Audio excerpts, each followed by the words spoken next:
Hello everyone, this is lecture 5। इस lecture में हम लोग मोशन को अच्छे से कवर करने वाले हैं। बस आपको हम दो चीज अगर बताना चाहें ना, तो पहली बात यह है कि अगर आप इस पूरे लेक्चर सीरीज में अगर मैं आपको कहूं कि जो सबसे मोस्ट इंपॉर्टेंट टॉपिक है जिससे सवाल आने की प्रोबेबिलिटी सबसे अधिक होती है, तो वो आपका मोशन होगा, फिर आपका फोर्स होगा, फिर आपका वर्क पावर एनर्जी होगा, उसके बाद करंट, आपका करंट इलेक्ट्रिसिटी हो गया, साउंड हो गया, लाइट हो गया, ये सब आता है। ठीक है, तो अभी आप क्या कीजिए, मेरे साथ आराम से सुनिए। घंटा, 1.5 घंटा, 1.25 घंटा, कोई भी लेंथ हो सकता है इस वीडियो का। पर इस लेक्चर के बाद हम लोग मोशन को अच्छे से कवर कर लेंगे। सारे न्यूमेरिकल्स जो भी हैं, एनसीईआरटी के सारे एग्जाम्पलर, हर चीज कवर्ड रहेगा। ठीक है, एजेंडा क्या है, क्या क्या कवर करने वाले हैं हम लोग। सबसे पहले रेस्ट के बारे में बात करेंगे, मोशन के बारे में बात करेंगे, और कैसे हम लोग समझेंगे कि कोई भी चीज एब्सोल्यूट रेस्ट या एब्सोल्यूट मोशन में नहीं होता है, बल्कि वो रेफरेंस फ्रेम के ऊपर डिपेंड करता है। डिस्टेंस पढ़ेंगे, डिस्प्लेसमेंट, स्पीड, एक्सेलरेशन, मोशन के बारे में जानेंगे। 3 मेजर इक्वेशंस जो हैं उनको समझेंगे।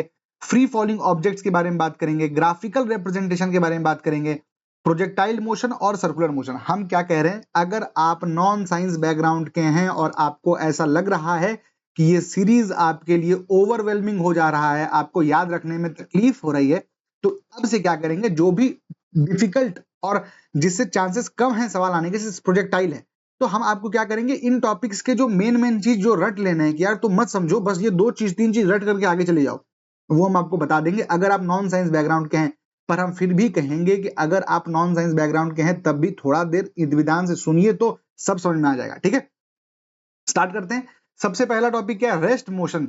एक सिंपल सी बात है भाई, हम लोग मतलब अब तक यहां तक आ गए हैं, इतना 25-30 साल जी चुके हैं, तो ये आपको पता होगा, कोई भी चीज कहीं पर अगर रखा हुआ है विराम अवस्था में, तो उसको हम लोग रेस्ट कहते हैं।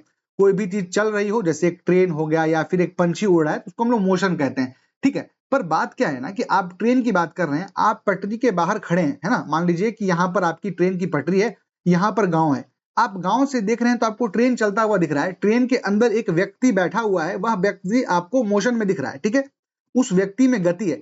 पर यही ट्रेन के अंदर जब आप आकर के बैठ जाएंगे ना, कि ये सेम ट्रेन है, अब इसके अंदर 2 लोग बैठ गए, मान लीजिए ये मैं हूं, ये आप हैं, तो हम दोनों के लिए ये क्या है, हम दोनों के लिए ये रेस्ट पे है।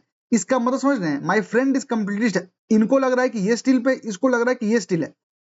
हम यही आपको समझाना चाहते हैं कि अगर सवाल आपको ऐसा पूछता है कि एब्सोल्यूट रेस्ट या फिर एब्सोल्यूट मोशन, ऐसा कोई चीज है ही नहीं, तो ध्यान देना, बात बिल्कुल सही कर रही है।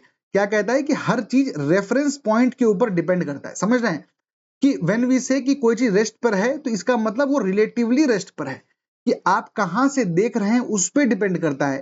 ट्रेन के बाहर खड़े होकर के देखिएगा तो ट्रेन के अंदर वाले लोग आपको मोशन में दिखेंगे, ट्रेन के अंदर बैठ करके देखोगे तो ट्रेन के अंदर वाले लोग आपको रेस्ट पर दिखेंगे। ठीक है, समझ में आ गया, बहुत बढ़िया, आगे बढ़ जाते हैं। इसमें बस यही हल्का आपको समझाना चाहते थे कि रेफरेंस फ्रेम पे डिपेंड करता है। दूसरा क्या है, टाइप्स ऑफ मोशन, गति के क्या क्या प्रकार होते हैं। इंपॉर्टेंट है, बिल्कुल है। क्या ज्यादा इंपॉर्टेंट है, बिल्कुल ज्यादा इंपॉर्टेंट है। समझो, रेक्टिलिनियर मोशन क्या है भाई, सिंपल, अगर कोई चीज एक सरल रेखा, एक स्ट्रेट लाइन के अलोंग चलेगी तो उसे रेक्टिलिनियर मोशन कहते हैं। सर्कुलर मोशन क्या होता है भाई, अगर एक चीज पृथ्वी के चारों ओर घूमेगी ना, तो उसको हम लोग सर्कुलर मोशन कहते हैं, मतलब along a circular path. Rotatory motion क्या होता है भाई, सिंपल सी बात है, एक लट्टू है, वो अपने ही ये पे घूम रहा है, ये अर्थ है, अर्थ अपने ही एक्सिस के अराउंड घूम रहा है, उसको हम लोग रोटेटरी मोशन कहते हैं। हम फिर से कह रहे हैं भाई, अगर सवाल आता है कि यार स्पिनिंग ऑफ अ लट्टू, spinning of a top, rotatory है कि सर्कुलर है, तो कंफ्यूज मत हो जाना। अगर कोई भी बॉडी अपने एक्सिस के ऊपर रोटेट करता है तो उसको रोटेटरी मोशन बोलते हैं। ऑस्किलेटरी मोशन क्या है, हल्का आगे हल्का पीछे, simple pendulum. One dimensional motion, 1D motion क्या होता है, अब देखते हैं one dimensional motion. 1D motion क्या होता है भाई, अगर एक सिंगल दिशा, एक स्ट्रेट डायरेक्शन में हो रहा है और केवल एक ही दिशा में हो रहा है, जैसे एग्जांपल, आप किसी गेंद को ऊपर उछालिए, वो नीचे आएगा, ये क्या है, one dimensional motion. 2D motion क्या होता है, अगर आप एक प्लेन में उसको देख सकते हैं, जैसे एग्जांपल समझना, प्रोजेक्टाइल मोशन, बिलियर्ड्स का गेम। ये सवाल पूछा हुआ है पहले भी कि बिलियर्ड्स का जो गेम है, ये 1D मोशन है, 2D मोशन है कि 3D मोशन है, तो याद रखना, बिलियर्ड्स का जो गेम है वो 2D मोशन है। 3D मोशन क्या हो गया भाई, कोई चिड़िया उड़ रहा हो या फिर एक एरोप्लेन का उड़ना, इस टाइप का जो भी फ्लाइट हो, उसको हम लोग बोलते हैं 3D मोशन। ठीक है, अब ये चीज आप लोगों को यहाँ पर पढ़ लेना। एग्जाम्पल देखिए क्या है, मैच करने बिलियर्ड्स बॉल, हमको क्या पता है बिलियर्ड्स एक 2D मोशन है, flying insect 3D motion, freely falling body 1 dimensional motion. ठीक है, तो एग्जैक्ट सेम सवाल आएगा, तो आपको पता होना चाहिए। इधर क्या है, फॉरेन ऑब्जेक्ट, किसी वस्तु के लिए विराम की अवस्था को क्या कहा जाता है, क्या स्पीड, मतलब इसका चाल क्या होगा, तो ऑब्वियसली विराम पर है तो उसको शून्य अवस्था होगा। सीजीएल का सवाल है, आसान सवाल है, कोई काम का नहीं है। आगे बढ़िए, अब आता है टाइप ऑफ मोशन, कवर कर चुके हैं हम लोग, ये सवाल देख चुके हैं। बढ़िया बढ़िया बढ़िया, आ जाओ अब डिस्टेंस और डिस्प्लेसमेंट के बारे में। ठीक है, एक चीज समझने की कोशिश करना भाई, एक कॉन्सेप्ट आपको बता रहे हैं। ठीक है, ये है आपका पॉइंट ए, ये है पॉइंट बी। अगर आप पॉइंट ए से पॉइंट बी आते हैं, ठीक है, तो आपके पास कई सारे रास्ते हैं। एक रास्ता ये हो गया, दूसरा रास्ता ये हो गया। एक बात बताओ, आप सच मतलब एक्चुअल में क्या हुआ, एक आदमी जो यहाँ ए के पास खड़ा था, वो आदमी बी के पास आया, वो रास्ता जो चूज किया, अगर वो एक्चुअल में इस रास्ते से आया है, ठीक है, तो उसका जो गाड़ी का मीटर होगा, गाड़ी का मीटर को क्या बोलते हैं हम लोग, ओडोमीटर। ओडोमीटर जो है वो क्या दिखाएगा, मान लेते हैं ये जो छोटा रास्ता था ये 1 किलोमीटर था, ये 3 किलोमीटर था, तो ओडोमीटर क्या दिखाएगा, 3 किलोमीटर। तो याद रखना ओडोमीटर है आपका डिस्टेंस। इसका मतलब डिस्टेंस क्या है, डिस्टेंस तुम्हारा एक्चुअल लेंथ है कि वो कितना ट्रेवल किया, किसी भी गतिमान वस्तु द्वारा तय किया गया वास्तविक पथ, शॉर्टेस्ट डिस्टेंस नहीं। हम फिर से कह रहे हैं, देखो ए से बी तक आना हो तो इसका जो शॉर्टेस्ट डिस्टेंस है वो एक स्ट्रेट लाइन है, ठीक है, पर एक्चुअल में तुम मान लो ऐसे घूम के गए, तो जो एक्चुअल रास्ता है, जो वास्तविक पथ है, उसकी कुल लंबाई, याद रख लेना, उसकी कुल लंबाई जो है वो, उसको हम लोग डिस्टेंस बोलते हैं। तो डिस्प्लेसमेंट क्या हुआ भाई, सिंपल सी बात है, डिस्प्लेसमेंट आपका शॉर्टेस्ट स्ट्रेट लाइन डिस्टेंस है। शॉर्टेस्ट स्ट्रेट लाइन डिस्टेंस याद कैसे रखना है भाई, सिंपल एक सवाल आएगा, बस याद रख लेना कि अगर सवाल आता है ओडोमीटर के बारे में तो याद रखना ओडोमीटर आपका डिस्टेंस बताता है। ठीक है, अगर सवाल आता है आपका जीपीएस के बारे में, जो आपका गूगल मैप्स हो गया, तो याद रखना गूगल मैप जो होता है वो आपको डिस्प्लेसमेंट बता देगा। ठीक है, किसी पॉइंट पे एरियल डिस्टेंस, ब्रैकेट में लिख दो एरियल डिस्टेंस, ठीक है, ऊपर से दिखा देगा, तो वो आपका ए टू बी हो गया। एग्जाम्पल सिंपल सी बात है भाई, कंसेप्ट क्या है एक बार देख लो। अच्छा एक बात बताओ, अगर तो इसी से एक रिलेशन क्या होता है ना, कि जो डिस्टेंस होता है, this distance is always greater than या फिर इक्वल टू डिस्प्लेसमेंट। तो अगर आपको सवाल आता है कि at which case distance is equal to displacement, distance और डिस्प्लेसमेंट दोनों बराबर किस केस में हो जाता है, तो याद रखना कि अगर आप मतलब सीधा रास्ता से जा रहे हैं, ठीक है, समझने कहने का मतलब, अगर आप सीधा रास्ता से जा रहे हैं, अगर आप शॉर्टेस्ट रास्ता अपनाए हैं, तब उस केस में आपका डिस्टेंस और डिस्प्लेसमेंट दोनों सेम हो जाता है। ठीक है, तो इसी में एक और चीज क्या है, मान लो एक आदमी यहां पर खड़ा है, ये एक, इधर आ जाओ, ये मान लेते हैं एक शॉप है, ठीक है, ये एक आपका एक शॉप दुकान है, एक आदमी का एक का घर ये है, ठीक है, यहां से वो जो आदमी था वो गया यहां पर 300 मीटर चल करके सामान खरीदा और वापस यहां पर आ गया। ठीक है, इस केस में आप देखिएगा तो इसका इनिशियल पोजीशन क्या था, ये घर, उसका फाइनल पोजीशन क्या हुआ, इसका घर। तो अगर आप डिस्प्लेसमेंट मेजर कीजिएगा ना, तो डिस्प्लेसमेंट इसका क्या होता है, इनिशियल माइनस फाइनल, पहले कहां था उसके बाद कहां आया, तो ये जीरो हो जाएगा, क्यों, क्योंकि पहले भी यहीं था बाद भी यहीं है। पर अगर आप डिस्टेंस ट्रेवल करिएगा तो देखिएगा डिस्टेंस क्या हुआ, ये प्लस ये, तो 300 प्लस 300 इज इक्वल टू 600, ये याद रख लेना भाई। ठीक है, बहुत बढ़िया। अब कुछ कुछ सवाल आइए इसका देख लेते हैं, ताकि एनसीईआरटी देखिए हम यहां पर डाल दिए हैं इस टाइप से एनसीईआरटी, ताकि आपको याद हो, पर ये सारे एनसीईआरटी के सवाल उठाए गए हैं। ठीक है,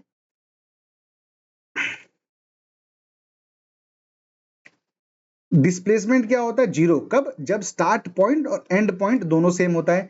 डिस्टेंस जो है वो ओडोमीटर से मेजर होता है, जबकि डिस्प्लेसमेंट क्या है, जीपीएस का स्ट्रेट लाइन गैप। बहुत बढ़िया। अब एक सवाल है, देखो क्या है, father went from a home to a shop 250 metre away. ये है आपका होम, ये है शॉप। फादर साहब क्या किए, यहां से चल करके यहां तक आए, ठीक है, कितना 250 मीटर आए, पर इनको याद आया कि इनका जो बैग है वो भूल गए, तो वापस घर आए, तो वापस घर आए बैग लेने के लिए, फिर से 250 मीटर चल करके आए होंगे भाई। Went to shop again and came back home, मतलब काम वाम करके फिर से वापस गए बैग लेकर के, फिर वापस आए। अब पूछ रहा है कि इसका टोटल डिस्टेंस और डिस्प्लेसमेंट बताओ। डिस्टेंस क्या होगा कि अगर इनका मोटरसाइकिल को नापोगे तो एक्चुअल डिस्टेंस कितना ट्रेवल हुआ था, ये मतलब 4 बार, 2 बार अप 2 बार डाउन, तो हो गया 250 मीटर गुना 4 यानी कि 1 किलोमीटर हो गया। वही डिस्प्लेसमेंट देखोगे तो डिस्प्लेसमेंट क्या होता है, इनिशियल माइनस फाइनल, यहीं से स्टार्ट किया यहीं पे एंड किया तो 0 हो जाएगा। ठीक है, बढ़िया। स्टूडेंट्स एंड फ्लोर्स के बारे में एक सवाल है, ये फिर आपका एनसीईआरटी है सवाल, नए एनसीईआरटी में दिया गया है, इसीलिए इसको थोड़ा सा इज्जत देकर के पढ़ो। A student runs from a ground floor to fourth floor, ये है आपका ग्राउंड फ्लोर से वो फोर्थ फ्लोर तक जाता है, ये है आपका फोर्थ फ्लोर, और फिर फोर्थ फ्लोर से वापस सेकेंड फ्लोर पर आ जाता है। ठीक है, second floor. Height of each floor is 3 metre, तो टोटल वर्टिकल डिस्टेंस और डिस्प्लेसमेंट पूछ रहा है। डिस्टेंस क्या हुआ, कितनी बार गया, कहां, मतलब टोटल डिस्टेंस क्या हुआ। फोर्थ फ्लोर तो मतलब 4 तल्ला चढ़ा 2 तल्ला उतरा, तो 4 तल्ला प्लस 2 तल्ला यानी कि 6 तल्ला। हर तल्ला का क्या हो गया 6 इंटू 3 मीटर, तो 18 मीटर इसका हो गया आपका डिस्टेंस। ठीक है, कहाँ है 18 मीटर डिस्टेंस हो गया। अब पूछे डिस्प्लेसमेंट, डिस्प्लेसमेंट क्या होता है भाई, एक्चुअल में फर्क क्या हुआ, मतलब ये हो गया आपका फाइनल, ये हो गया आपका इनिशियल, तो एक्चुअल में कितना फर्क है, 2 फ्लोर का फर्क है। एक फ्लोर का होता है 3 मीटर, तो 2 का हो जाएगा 6 मीटर, यहां पर आपका हो गया 6 मीटर। ठीक है आंसर, आगे बढ़िए। अगेन आसान सवाल है, खुद से इसको देख लेना। ठीक है भाई, नहीं नहीं देख लो एक बार। अब एक बात समझिएगा, आप ना, दो चीज होता है भाई, एक होता है स्पीड, एक होता है वेलोसिटी। अभी आगे हम लोग इसके बारे में कवर कर लेंगे, तो फिर आपको वो सवाल अच्छे से समझ में आएगा। ठीक है, स्पीड क्या है, सिंपल सी बात है, हम लोग क्या कहते हैं कि गाड़ी 50 किलोमीटर पर आवर के रफ्तार से चल रही है, इसी को हम लोग स्पीड बोलते हैं। तो the rate of change of distance with time, मतलब समय के साथ दूरी में जो परिवर्तन है उसका जो दर है उसको हम लोग स्पीड कहते हैं। और वेलोसिटी क्या है, the rate of change of displacement with time. दो चीज कह रहे हैं, आज के डेट में याद रख लो, क्या, स्केलर वेक्टर। डिस्टेंस जो है वो एक स्केलर क्वांटिटी है, जबकि डिस्प्लेसमेंट जो है वो एक वेक्टर क्वांटिटी है। वेलोसिटी डिस्प्लेसमेंट से निकलता है, क्योंकि वेलोसिटी डिस्प्लेसमेंट से निकलता है तो मेरे भाई तुमको यह बात पता होनी चाहिए कि velocity itself is also a vector quantity. Velocity स्वयं एक वेक्टर क्वांटिटी है, और स्पीड जो है वो डिस्टेंस से निकलता है, तो स्पीड एक स्केलर क्वांटिटी हो जाएगा। यहीं पर आ जाओ, वापस देख लेते हैं। अब एक बात समझिएगा, स्केलर क्वांटिटी है, इसका मतलब केवल मैग्नीट्यूड होगा, कोई डायरेक्शन नहीं होगा। और क्या है भाई कि जो चाल जो है वो सदा घनात्मक होती है, और गतिमान वस्तु के लिए कभी भी ऋणात्मक या शून्य नहीं होती है। घनात्मक का मतलब पॉजिटिव होता है, ऋणात्मक का मतलब नेगेटिव होता है, शून्य का मतलब जीरो होता है। तो याद रखना है आपको भाई, किसी भी मूविंग बॉडी के लिए स्पीड इज ऑलवेज पॉजिटिव। आपको कभी ऐसा देखने को नहीं मिलेगा कि आपकी मोटरसाइकिल का जो ओडोमीटर है, जो सॉरी ओडोमीटर डिस्टेंस का हो गया, जो स्पीडोमीटर है, ये स्पीडोमीटर नेगेटिव नहीं दिखाता है। समझ रहे हैं बात को, स्पीडोमीटर कभी भी नेगेटिव नहीं दिखाता, वो 30 40 50 60 ऐसे ही दिखाएगा। इसका मतलब क्या है कि जो स्पीड है that is never ever zero और negative for a moving body. Velocity का क्या है भाई, सिंपल सी बात है, इसके पास दोनों मैग्नीट्यूड भी है, डायरेक्शन भी है, और velocity can be positive negative and zero. Positive भी होगी, नेगेटिव भी होगी, और आपका जीरो, इनमें से कुछ भी हो सकता है। क्लियर है, ध्यान रहेगा, बिल्कुल रहना है। आगे बढ़िए। इधर आपको एक चीज बता चुका है भाई, कंसेप्ट अगर फील लेना है तो स्पीड आपको पता है, ये वाला वेलोसिटी आपको पता हुआ है, जो आपको गूगल मैप में दिखता है, कोई दिक्कत वाली बात नहीं है। ठीक है, हम आपको अभी दो कंसेप्ट आपको बताने वाले हैं। एक कंसेप्ट रिलेटिव वेलोसिटी का बताएंगे, दूसरा कंसेप्ट आपको एवरेज स्पीड का बताएंगे। ठीक है, एक बात समझो, हम बगल में लिख करके आपको यहां पर एक समझाना चाहते हैं। मान लीजिए आपको ऐसा बोलता है कि देखो भाई, एक चीज आपको पता होगा, speed is equal to distance about time upon time.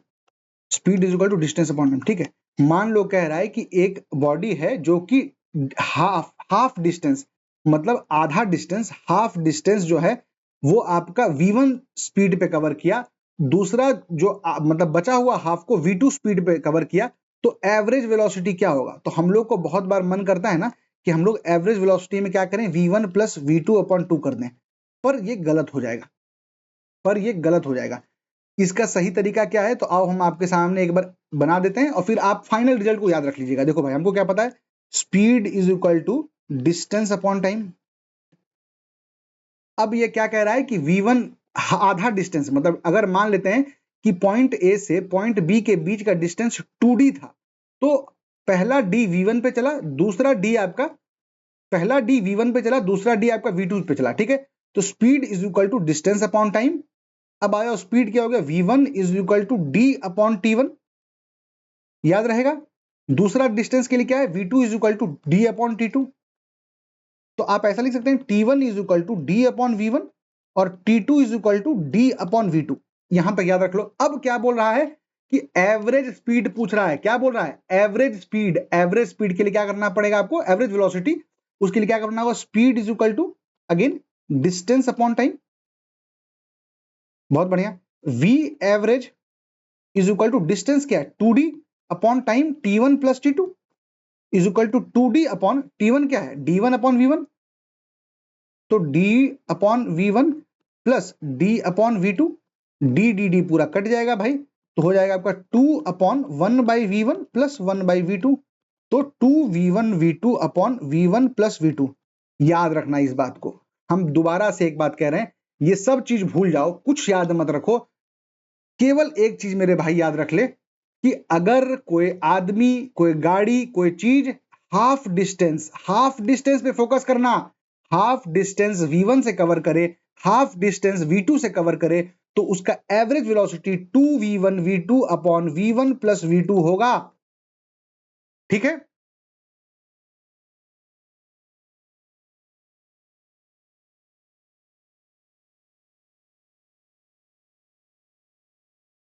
ये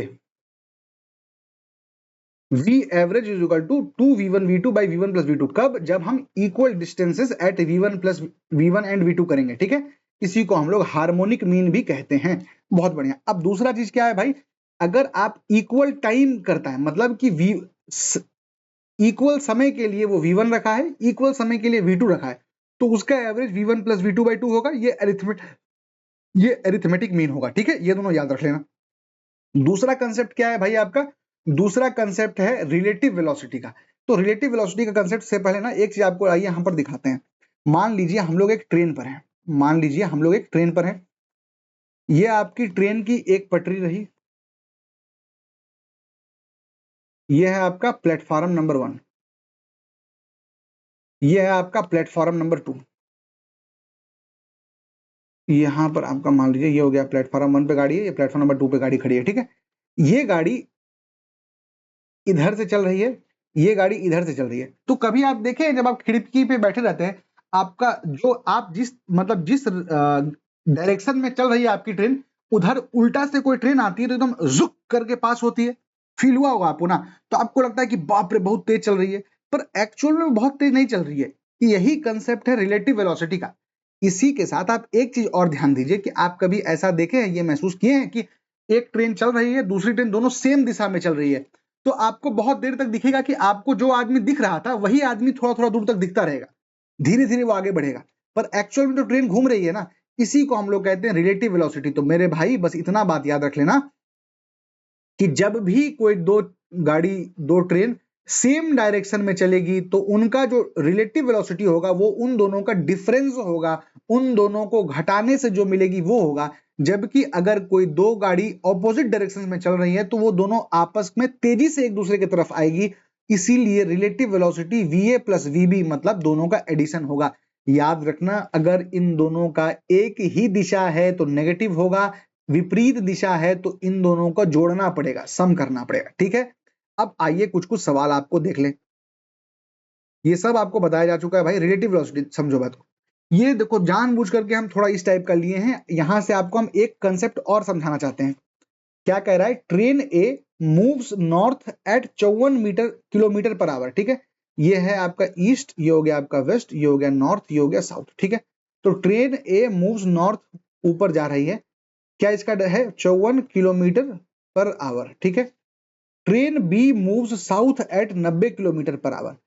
ट्रेन बी जो है आपका, यहां से ट्रेन बी आपका 90 किलोमीटर पर आवर के हिसाब से चल रही है, ठीक है। ये बी हो गया और आपका ये था ए। दोनों का दिशा अलग है, ऊपर बताए हैं, अगर दोनों का डायरेक्शन अलग होगा तो दोनों को जोड़ना पड़ेगा, ठीक है।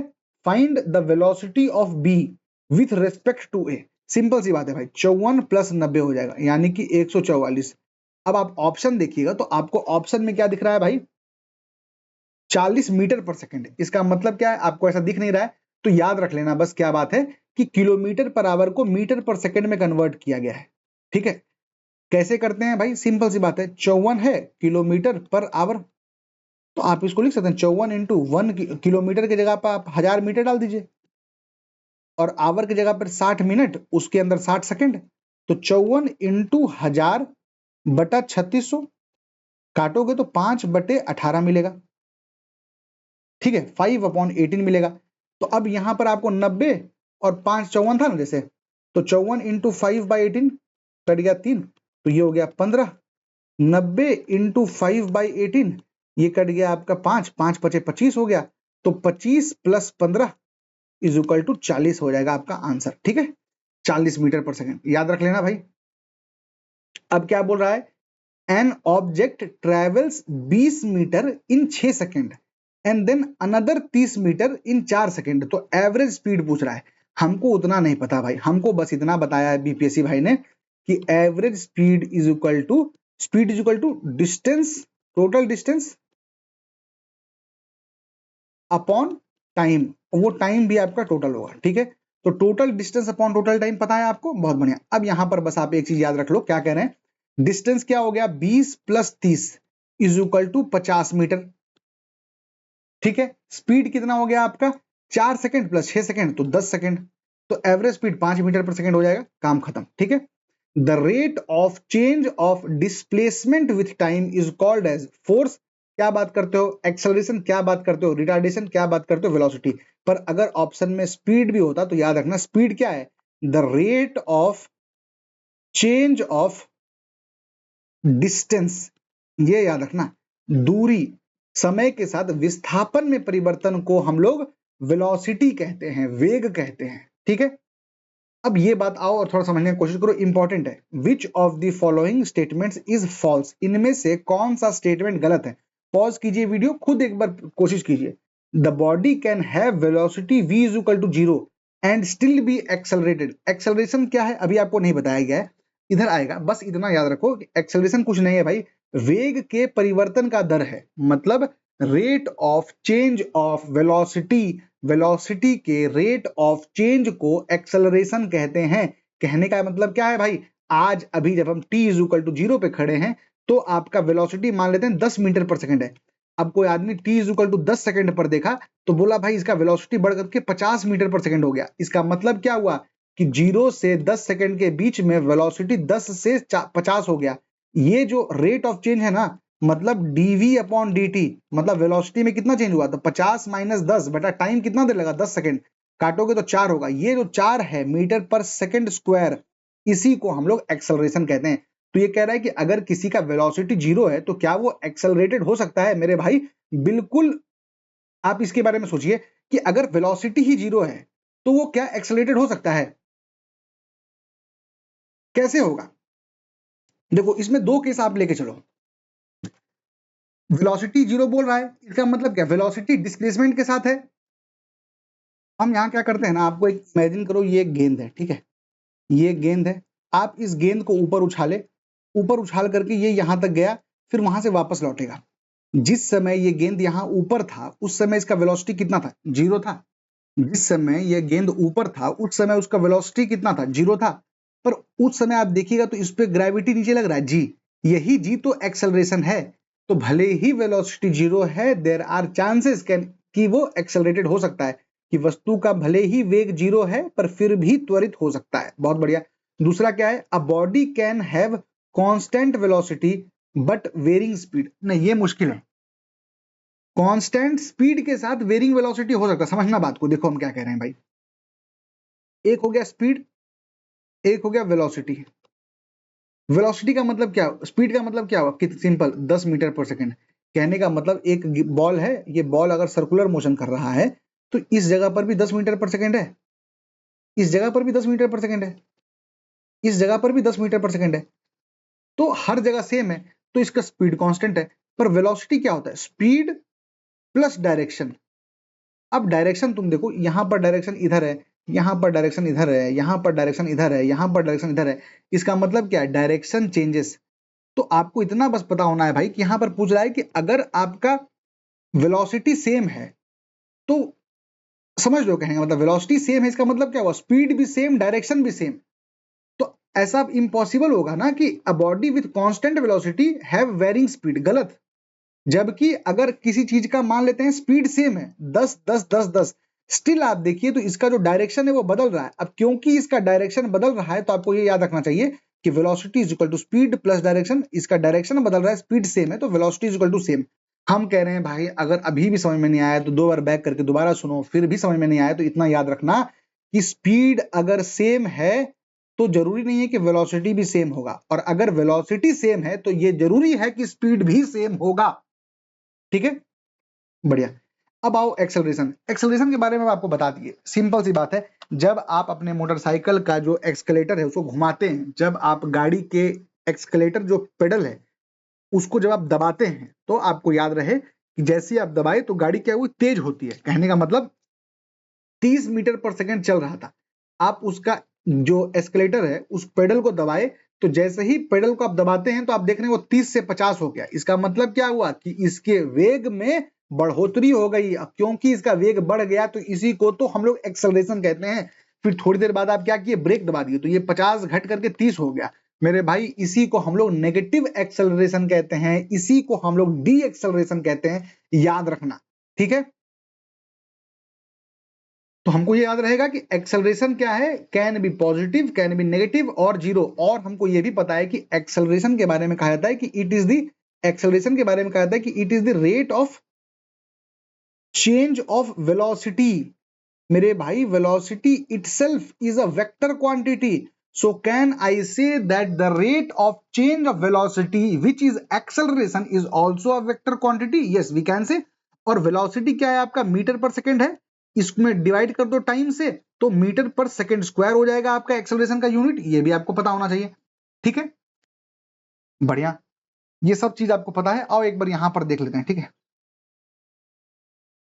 सवाल ये नीचे आएगा, सवाल वहीं से देख लेंगे। कह रहा है बस moves eight 36 kilometre per our, accelerator pressed 10 second, speed बढ़ करके 54 हो गया। उसके बाद ब्रेक दबाया गया तो स्पीड जो है तो 5 सेकेंड के अंदर बंद हो गया, मतलब स्टॉप हो गया। तो एक्सेलरेशन बताओ इन बोथ फेजेस। एक बात बताओ भाई, यहां पर एक्सकलेटर को दबाया गया, इसका मतलब क्या है, एक्सेलरेशन विल बी पॉजिटिव। यहां पर स्पीड को 54 से घटा करके 0 कर दिया गया है, तो यहां पर क्या होगा, एक्सेलरेशन विल बी नेगेटिव। इतना आपको पता है। अब आओ एक बात और बताते हैं। यहां पर 36 किलोमीटर पर आवर था भाई, 36 किलोमीटर पर आवर है, इसको हम क्या करेंगे, मीटर पर सेकंड में कन्वर्ट करेंगे। तो 36 गुने 5/18 कट गया 2, तो हो गया 10 मीटर पर सेकंड। तो 10 मीटर पर सेकंड था, और 54 कितना होता है, 3 गुना, तो मतलब 15 मीटर पर सेकंड। ठीक है, अब क्या ये कह रहा है भाई, कह रहा है कि 10 से 15 हो गया, तो हमको पता है acceleration is equal to v1 minus v2 upon time. 15 minus 10 बटा कितना टाइम में, 10 सेकंड में, 5/10, 0.5 मीटर पर सेकंड स्क्वायर आपका एक्सेलरेशन आएगा पहला फेज में। आया, गुड। दूसरा क्या बोल रहा है भाई कि आपका 15 से 0 हो गया, तो मतलब is equal to 15 minus 0 upon time कितना लिया, ये टाइम लिया 5 second, 5 is equal to 3 metre per second square. पर हमको ये बात पता है कि यहां पर स्पीड को घटाया गया है, इसका मतलब क्या है, ये डी एक्सेलरेशन है। डी एक्सेलरेशन में एक्सेलरेशन विल बी नेगेटिव, तो -3 होगा। ठीक है, in negative acceleration the velocity of the body is negative, नहीं, डिक्रीजेस। वेलोसिटी नेगेटिव नहीं होगा, डिक्रीज हो रहा होगा, मतलब 40 से 30, 30 से 10, 10 से 5, 5 से 2, धीरे धीरे स्पीड घटता जा रहा होगा। ठीक है, वेलोसिटी नेगेटिव नहीं हो रहा है, इसका मतलब वेलोसिटी नेगेटिव का मतलब हुआ कि गाड़ी पीछे चली गई, समझ रहे हो, स्पीड कम नहीं, गाड़ी क्योंकि वेलोसिटी क्या है भाई, डिस्प्लेसमेंट है। ऊपर बताएं आपको, डिस्प्लेसमेंट हम लोग क्या कहते थे कि ये मान लो पॉइंट है, यहां से आगे गए 10 मीटर, वापस आ गए 10 मीटर, अब वापस लौट गए 10 मीटर और, तो डिस्प्लेसमेंट इज इक्वल टू -10 हो जाएगा। ठीक है, क्योंकि ये वेक्टर है तो यहां पर डायरेक्शन आता है।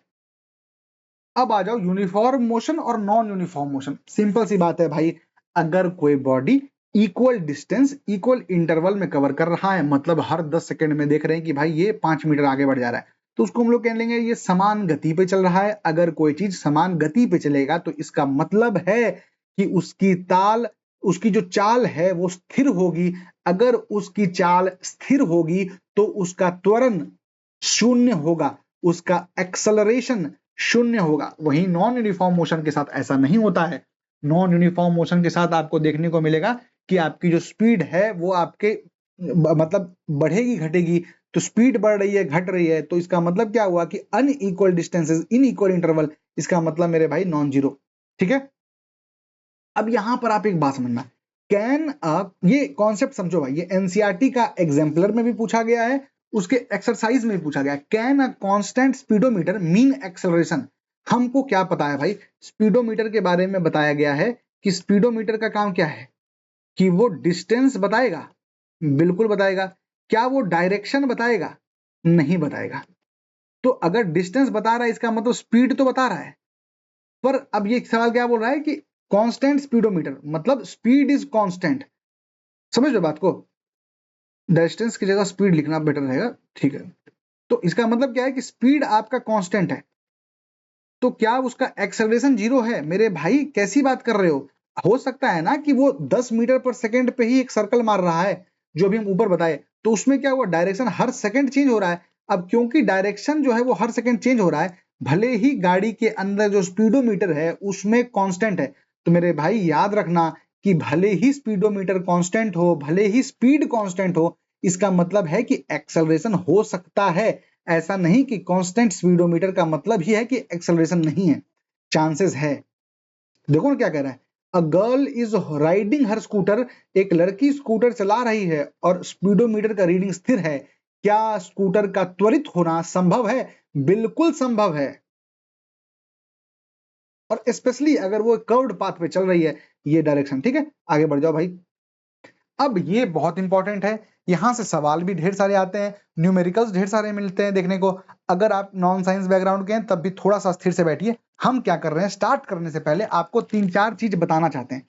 ये 3-4 चीज बस सुनो, फिर आगे सवाल बनवाएंगे, इससे सवाल भी आपका बनेगा। ठीक है, कुछ कुछ नॉमेनक्लेचर है भाई। नॉमेनक्लेचर का मतलब क्या होता है कि कहीं भी आपको वी दिख जाए, वी को लिखने का तरीका क्या होता है, वी के साथ ऐसे, ये हो गया यू, ठीक है, वी हो गया, यू हो गया, ए हो गया, पी हो गया, एस हो गया। देखो एक सिंपल सा बात है भाई, यहां पर है एक आदमी ए से चल करके बी गया, ठीक है, तो शुरुआत में स्टार्ट में, यहां स्टार्टिंग है, तो स्टार्ट में उसका वेग कितना होगा, उसकी वेलोसिटी कितनी होगी, उसको बोलते हैं यू। यहां पहुंचने के बाद फाइनल वेलोसिटी क्या होगी, उसको बोलते हैं वी। समझ गए कहने का मतलब? तो अब यहां बगल में लिख दे रहे हैं आपके साथ साथ, ताकि आपको कंफ्यूजन ना हो। वी क्या है मेरे भाई, v is your final velocity. What is this u? U is your initial velocity. A क्या है भाई, एक्सेलरेशन। T क्या है, टाइम पीरियड। S क्या है, डिस्प्लेसमेंट।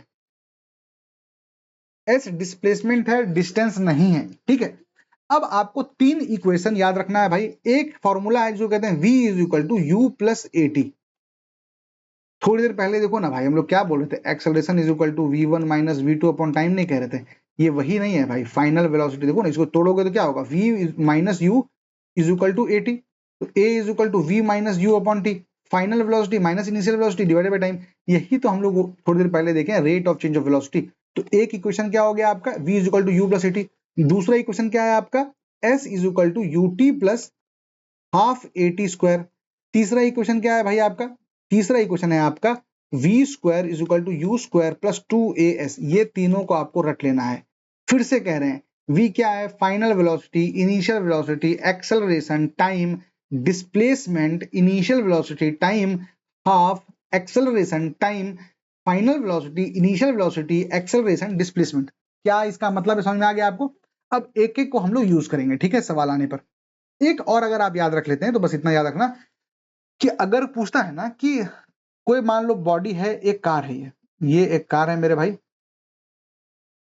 ये कार इस डायरेक्शन में बढ़ रहा है, और अगर वो पूछता है कि ये 10th सेकेंड, 10वें सेकेंड में ये कितना डिस्टेंस ट्रेवल करेगा, केवल 1 सेकेंड का, 10वें सेकेंड का, तो उसको बोलते हैं SN, displacement at the nth second is equal to U initial velocity plus A 2n-1 upon 2। ये याद रख लेना, अभी एक सवाल आएगा तो वहां आपको यूज करके भी दिखा देंगे, ठीक है। बढ़िया, देख लिए भाई, एक आपको बताए हैं v is equal to u plus a t, ये आपका पहला समीकरण है जिसमें v, u और at की बात कर रही है। दूसरा इक्वेशन क्या है भाई, s is equal to u t plus half a t square, बता दिया गया है आपको।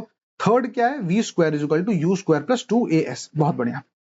nth सेकंड बता दिया गया है आपको।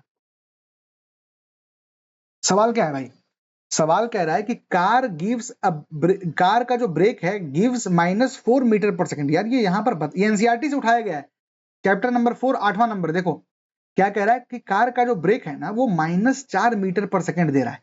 भाई ये -4 मीटर पर सेकंड के बारे में, सेकंड स्क्वायर के बारे में ज्यादा तो नहीं पता, पर इतना पता है कि ये यूनिट जो है ना ये एक्सेलरेशन का यूनिट है। इसका मतलब क्या कह रहा है कि अगर तुम ब्रेक को दबाते हो तो -4 मीटर पर सेकंड स्क्वायर का आपको एक्सेलरेशन मिलता है। अब क्या पूछ रहा है, find the stopping distance. Stopping distance अब पूछ रहा है मेरे भाई, सिंपल सी बात याद रखना, स्टॉपिंग डिस्टेंस पूछ रहा है तो इसका मतलब क्या है कि अगर 54 किलोमीटर पर आवर के हिसाब से चल रहा था तो वो स्टॉपिंग कितना देर लगेगा उसको बंद होने में। अब एक बात बताओ, वेलोसिटी 54 किलोमीटर पर आवर पे चल रहा है, तो ये हो गया u is equal to 54 kilometre per hour is equal to 54 into 5 upon 18 metre per second. 18 कटा 3 से तो 15 मीटर पर सेकेंड आपको मिल गया वेलोसिटी, ठीक है, पहला चीज। अब क्या बोल रहा है भाई ये कि कितना देर लगेगा। अब आप बताइए, स्टॉपिंग डिस्टेंस पूछ रहा है। डिस्टेंस के लिए हमारा क्या था, एस था। एस का हम लोग क्या क्या पढ़े थे, एस का हम लोग पढ़े थे u t plus half a t square, लिख लो वहीं पर, और v square is equal to u square plus 2as।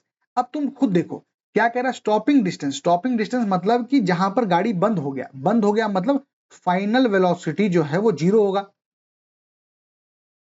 तो v आपको पता है 0, u आपको पता है 15। ये किसमें यहाँ पर टाइम मांग रहा है, टाइम तो अपने पास है नहीं, तो अपने ये वाला देख लेंगे। तो v स्क्वायर क्या हो गया, 0 is equal to u square क्या है भाई 15 इंटू 15 प्लस 2। एक्सेलरेशन कितना बताया, -4 मीटर पर सेकेंड, तो 4 मीटर पर सेकेंड स्क्वायर, तो -4 इंटू एस ही तो पूछा है, तो ये इधर आ जाएगा भाई। तो 15 into 15 is equal to 8s, s is equal to 1, कितना होता है भाई 15 इंटू 15, 150 हो गया और 75 हो गया, तो 225, 225/8 हो जाएगा, 225/8 28 के लगभग, ठीक है, याद रहेगा। अब एक सवाल क्या है भाई, सब एनसीईआरटी है, देख लो। Car starts from rest, car जो है वो रेस्ट से स्टार्ट किया, ठीक है भाई किया। रीचेस, रेस्ट से स्टार्ट किया का मतलब क्या हुआ, u is equal to 0, reaches 24 metre per second in 6 second, मतलब time is equal to 6 seconds. v is equal to 24 metre per second. पूछ रहा है एक्सेलरेशन क्या है, v is equal to u plus 80, 24 is equal to 0 plus a into 6, तो a is equal to 6 चौका 24, तो 4 हो जाएगा, 4 मीटर पर सेकेंड स्क्वायर, बहुत बढ़िया। दूसरा क्या पूछ रहा है, डिस्टेंस कितना ट्रेवल किया, तो s is equal to u t plus half a t square. एक फॉर्मूला ये हो गया भाई। दूसरा फॉर्मूला क्या है आपके पास, v square is equal to u square plus 2as। अब क्योंकि यहां पर आप एक्सेलरेशन निकाल चुके हैं तो आप इसको भी इस्तेमाल कर सकते हैं, इसको भी इस्तेमाल कर सकते हैं, जो करिएगा आंसर उसी से आ जाएगा, ठीक है। सेम सवाल है, सेम सवाल है, ये फिर भी एक बार देख लेते हैं, ठीक है। कार क्या है भाई, ये तुम्हारा बता रहा है, कार जो, ये फिर एनसीईआरटी के ही सवाल हैं सब। कार जो है वो रेस्ट पे था, रेस्ट पे था, इसका मतलब u is equal to 0, phase 1 का u is equal to 0, 20 metre per second चला गया 5 सेकंड में, तो v is equal to 20 at t is equal to 5। उसके बाद आप देखिएगा कि 20 मीटर पर सेकंड पे रहा आपका कांस्टेंट 10 सेकंड के लिए, और फिर वो 6 सेकंड में बंद हो गया। टोटल डिस्टेंस पूछ रहा है, सिंपल सी बात है भाई। अब आपको यहाँ पर सेम वाला फॉर्मूला पता है, ऊपर वाला फॉर्मूला यहाँ लगाइएगा, speed is equal to distance by time, और आपके पास जो एस का है आपका सवाल बन जाएगा, ठीक है। यहाँ पर एक कॉन्सेप्ट है आपको बताना चाहते हैं, इस पर थोड़ा सा फोकस करना। सवाल क्या है भाई कि बस जो है वो 36 किलोमीटर पर आवर के रफ्तार से चल रहा है, बस जो है वो आपके 36 किलोमीटर पर आवर के रफ्तार से चल रहा है। गुड, कहाँ चला गया, एक सेकंड दिखना बंद हो गया, हाँ। ऑब्स्टिकल जो है वो 30 मीटर अवे है, रिएक्शन टाइम जो है वो 0.5 सेकेंड्स है, डी एक्सेलरेशन आपका 25 मीटर पर सेकेंड है। मतलब डी एक्सेलरेशन क्या हो गया भाई, बस का जो ब्रेक है, तो क्या बस रुकेगी? अब एक बात बताओ, बस चल रही है 36 किलोमीटर पर आवर की रफ्तार से, इसी को अगर हम उसमें कन्वर्ट कर दें तो 36 इंटू 5/18 कटा 2 तो 10, तो याद क्या रखना, is equal to 10 metre per second है, ठीक है, 10 मीटर पर सेकेंड स्क्वायर आ गया, ठीक है। ऑब्स्टिकल 30 मीटर पे है, तो कह रहा है यहां पर 36 किलोमीटर पर आवर उसका रफ्तार, मतलब 10 मीटर पर सेकेंड उसका रफ्तार था, 10 मीटर पर सेकेंड, ये एक्सेलरेशन नहीं है ना, सेकेंड होगा। और यहां से आपका 30 मीटर के ऊपर आपका यहां पर एक पत्थर रखा हुआ है, तो हम बच पाएंगे क्या? तो ये रिएक्शन टाइम क्या है वो समझो भाई। रिएक्शन टाइम का आपको याद रखना है, रिएक्शन टाइम को आप स्पीड से मल्टीप्लाई करेंगे तो आपको मिलता है रिएक्शन डिस्टेंस। रिएक्शन डिस्टेंस कितना है कि आपको अचानक से महसूस हुआ, आपको अचानक से महसूस हुआ कि यार सामने एक कंकड़ पत्थर है, आप जब तक आपका दिमाग प्रोसेस करेगा तब तक आप थोड़ा आगे और बढ़ चुके हैं, इसी को हम लोग कहते हैं रिएक्शन डिस्टेंस। इसका मतलब रिएक्शन डिस्टेंस वो डिस्टेंस है जो देख करके आप कुछ स्टेप लें, आप ब्रेक दबाएं, ब्रेक दबाने तक जो समय बर्बाद हुआ, उसके चलते आप जो डिस्टेंस कवर कर लिए उसको रिएक्शन डिस्टेंस कहते हैं। और reaction distance is equal to speed into reaction time. Speed कितना है मेरे भाई, स्पीड आपको पता है 10 metre per second, reaction time कितना है 0.5 इज इक्वल टू तो 5 मीटर। इसका मतलब क्या हुआ कि भले ही 30 मीटर था इन दोनों के बीच में गैप, पर 5 मीटर आने के बाद ब्रेक दबा, समझ गए, 5 मीटर लग गया ये डिसाइड करने में कि हमको ब्रेक दबाना है। Good enough. तो अब बचा हुआ टाइम में क्या है आपको भाई, देखो आपको अब आपको समझ में आ रहा है, ब्रेक मारा, समझो बात को, डी एक्सेलरेशन है तो अब आ जाएगा भाई v square is equal to u square plus 2as, ये जीरो क्यों, क्योंकि बंद होने वाला है गाड़ी। यू स्क्वायर कितना है भाई 10, तो 10 into 10 is equal to 2 into 2.5 into s, 2 into 2.55 हो गया, कट के गया 2, तो एस इज इक्वल टू 20। तो इसका मतलब क्या हुआ कि यहां 5 मीटर था, यहां से आपने गाड़ी ब्रेक मारी तो 20 मीटर और गया, इसका मतलब टोटल 25 मीटर गया गाड़ी, 5 मीटर बच गया। इसका मतलब क्या है, सवाल क्या पूछा था, सवाल हाँ या ना में पूछा था, विल द बस स्टॉप। हाँ भाई बिल्कुल सही कह रहे हो, क्या बस रुकेगी, बिल्कुल बस रुकेगी, और बस जो है वो आपके बाधा से नहीं टकराएगी। दोबारा सुन लो समझ में नहीं आया तो, ठीक है, ये आपको बता दिया गया, अच्छे से बता दिया गया है। अब आया एक कॉन्सेप्ट जिसको कहते हैं फ्रीली फॉलिंग ऑब्जेक्ट्स का कॉन्सेप्ट, ठीक है। क्या है ये फ्रीली फॉलिंग ऑब्जेक्ट्स का कॉन्सेप्ट? सिंपल सा बात है भाई, आप ऊपर से कोई चीज टपका दीजिए, ऊपर से जैसे ही आप कोई चीज टपकाएंगे ना तो आप देखेंगे कि जो ग्रेविटी है, जो एक्सेलरेशन है, वो 9.8 metre per second square, 9.8 metre per second square, या फिर आप उसको 10 मीटर पर सेकेंड स्क्वायर कहिए, ठीक है, ये होता है। अब आपको दो तीन चीज बताते हैं, ठीक है। एक आदमी ने क्या किया, गैलीलियो ने बताया है, इसलिए गैलीलियो का नाम दे रहा है, ये आपके गैलीलियो साहब हैं, ये है लीनिंग टावर ऑफ पीसा, ठीक है, ये जानने की जरूरत नहीं है आपको, जनरली आप देखिएगा तो अच्छा ऐसे में आता है, ये बाद में देखें। तो गैलीलियो क्या करता है ना कि आपका ऊपर से दो को गेंद नीचे गिराता है, एक गेंद भारी होता है, एक गेंद लाइट होता है। तो सबको लग रहा था कि भाई जो भारी गेंद है वो जल्दी नीचे आएगा, पर रियलिटी में क्या हुआ, दोनों गेंद बराबर समय में आके गिरे। पर इसी को कहते हैं हम लोग अभी जो कॉन्सेप्ट ऑफ फ्री फॉल। एक सिंपल चीज याद रखना मेरे भाई, सब भूल जाओ, सब चीज भूल जाओ। ये है तुम्हारा 4 मंजिला मकान, तुम इसके छत पर खड़े हो, यहां पर तुम खड़े हो, ठीक है। तुम यहां से क्या किए, एक पंख गिराए, तुम यहां से क्या किए, एगो आयरन का बॉल गिराए, तुम यहां से एक टेनिस का बॉल गिराए, तुम यहां से कागज गिराए। आपको क्या लगेगा कि जो सबसे भारी है वो पहले गिरेगा, ठीक है, आपकी बात सही भी है। क्यों? क्योंकि जब आप पंख गिराते हैं ना तो आप देखेंगे कि यार पंख डायरेक्ट गिरता नहीं है, उड़ने लगता है। क्यों उड़ने लगता है? क्योंकि हवा उसको अपने साथ बहा करके लेके जाती है, हवा इसको अपने साथ बहा कर ले जाती है। इसको क्या बोलते हैं साइंटिस्ट, इसको बोलते हैं एयर ड्रैग, इसको कहते हैं friction due to air, friction due to atmosphere. तो मेरे भाई बस इतना याद रखना कि अगर आप हवा को इग्नोर कर दें हवा के इफेक्ट को इग्नोर कर दें, एयर ड्रैग को इग्नोर कर दें, फ्रिक्शन ड्यू टू एटमॉस्फेयर को इग्नोर कर दें, तो आपको ये देखने को मिलेगा कि जब आप चौथी मंजिले से इन चीजों को गिराएंगे तो सारे के सारे चीज सेम समय पर गिरेंगे नीचे। अगर सारे के सारे चीज सेम समय पर गिरेंगे, इसका मतलब क्या है, T1 is equal to T2 is equal to T3 is equal to T4। Same बात है यहां पर मेरे भाई कि आपको जो भी गिराना है आप गिराइए, फर्क नहीं पड़ता। आप एक सिक्का गिराइए, एक पंख गिराइए, एक आम गिराइए, सबका सेम होगा। मगर ये केवल सेम तभी होगा जब आपका एयर रेजिस्टेंस नहीं है, जब वायु का प्रतिरोध नहीं है, जब निर्वात है, वैक्यूम है, केवल और केवल तभी होगा। क्यों? क्योंकि टाइम पीरियड का जो फॉर्मूला है, टाइम पीरियड क्या है, कितना समय लगाने में, वो होता है √2h/g। और मेरे भाई अगर यह मास पर डिपेंड नहीं कर रहा है तो इसको क्या फर्क पड़ता है कि लोहे का सामान गिरे या फिर एक पंख गिरे। समझ रहे हैं बात को? Good enough. एक और चीज आपको यहां पर लिख कर लाए हैं हम, याद रख लीजिएगा कि अगर कोई गेंद को किसी हाइट h से ड्रॉप किया जाए, अगर किसी गेंद को किसी हाइट h से ड्रॉप किया जाए और ये कहा जाए कि distance travel in the last second, तो याद रखना कि s जो कि distance travelled in last second will be √g/h। Time period आपको बता दिया गया है केवल और केवल तभी जब एयर रेजिस्टेंस 0 होगा। फ्रीली फॉलिंग ऑब्जेक्ट्स ये सब आप कर चुके हैं। सवाल क्या है, इन वैक्यूम निर्वात में एक सिक्का, पंख और आम एक ही ऊंचाई से गिराई जाते हैं, सबका समय सेम होगा, but this is possible only in vacuum. अगर आप एयर रेजिस्टेंस को कंसीडर कीजिएगा तो चीजें बदल जाएंगी। अब आ गया ग्राफिकल रिप्रेजेंटेशन ऑफ मोशन। हम कह रहे हैं हर चीज भूल जाओ, कुछ भी याद मत रखो, बस एक, अगर आप किसी मतलब किसी दूसरे बैकग्राउंड के हैं, बस आप 4 चीज मेरे भाई याद रख लो। 4 golden rules that every भाई बहन must memorize. Slope of ST graph is velocity. Slope of VT graph is acceleration. Area under VT graph is displacement. Area under speed time graph is distance. ठीक है, ये 4 चीज आप याद कर लीजिए।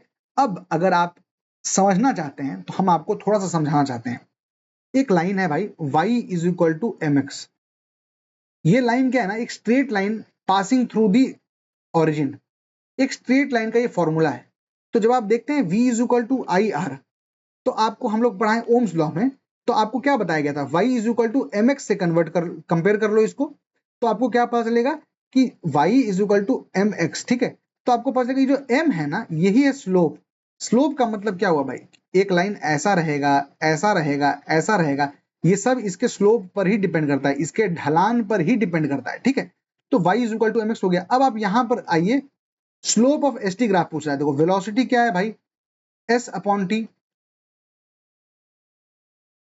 s is equal to v t, y is equal to m x. Compare करो, s को y मान लो, t को तुम x मान लो, तो m क्या हो गया, स्लोप हो गया। यहां पर m क्या है, वेलोसिटी है। सेम उसी तरीके से एक्सेलरेशन हो जाएगा। Area under VT graph displacement होगा, area under speed time graph distance होगा। क्यों? क्योंकि पता है भाई, स्पीड में डिस्टेंस आता है, वेलोसिटी में डिस्प्लेसमेंट आता है। क्या बड़ी बात है ये। ठीक है, अब आओ एक सवाल बनाते हैं भाई। सवाल क्या है, सवाल है यहां पर दिखाते हैं। ठीक है, सवाल क्या कह रहा है भाई कि कार जो है वो 6 मीटर पर सेकेंड से 2 मिनट के लिए चली, फिर 1 मीटर पर सेकेंड स्क्वायर से डी एक्सेलरेट की, सॉरी एक्सेलरेट किया फॉर द नेक्स्ट 6 सेकेंड्स। तो टोटल डिस्प्लेसमेंट पूछ रहा है। कार एट अ कॉन्स्ट क्या है, car at a constant 6 metre per second 2 minute के लिए, उसके बाद आपका 1 मीटर पर सेकंड 6 सेकंड के लिए टोटल डिस्प्लेसमेंट क्या है। हमको उतना नहीं पता भाई, हमको इतना पता है कि भाई speed is equal to distance upon time, distance is equal to speed into time. पहले में 6 metre per second into 120 second is equal to 6 12 72 7200 हो जाएगा ना भाई। 7 टू 120 सेकंड कट गया, 720 होगा, 720 मीटर हो गया। ठीक है, दूसरा क्या है, 1 मीटर पर सेकंड एक्सेलरेट किया, v स्क्वायर टाइम आपको पता है, तो s is equal to u t plus half a t square.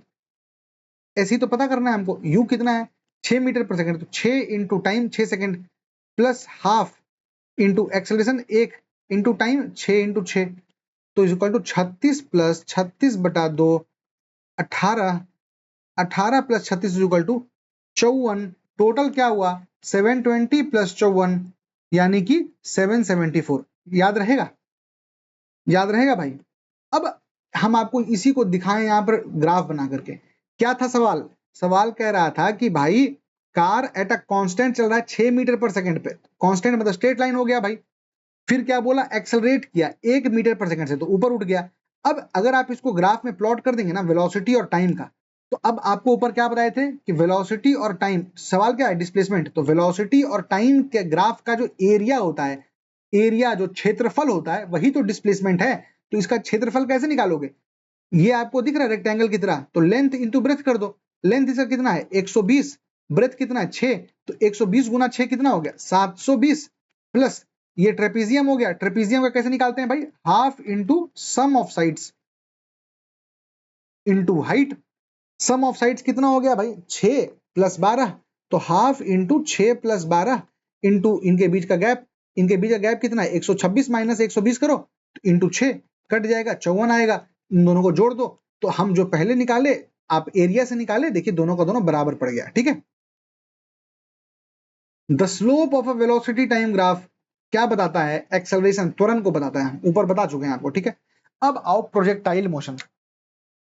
Simple सी एक बात कह रहे हैं आपको, प्रोजेक्टाइल मोशन इंपॉर्टेंट है, हाँ इंपॉर्टेंट है, सवाल आता है बिल्कुल आता है।